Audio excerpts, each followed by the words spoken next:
Si Pressman ayaw masira ang opportunity na ibinigay ni Coco Martin at hindi ito makapaniwala. Bagamat ilang taon din napasama ang aktres na si Yasi Pressman sa seryeng FPJs ang Probinsyano. Subalit mapasa hanggang ngayon hindi ito makapaniwala.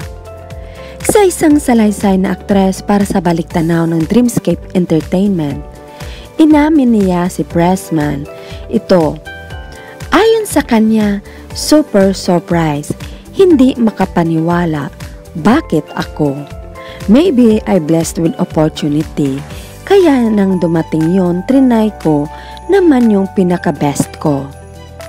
Gayon pa man habang nagsasalaysay ang aktres, tila naging emosyonal ito. Samantala, bumuhos naman ang heart emojis sa nasabing video ng dalaga.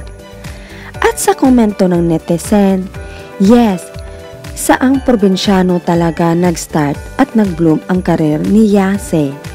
We love you at Yasi Pressman, Aliana Dalisay.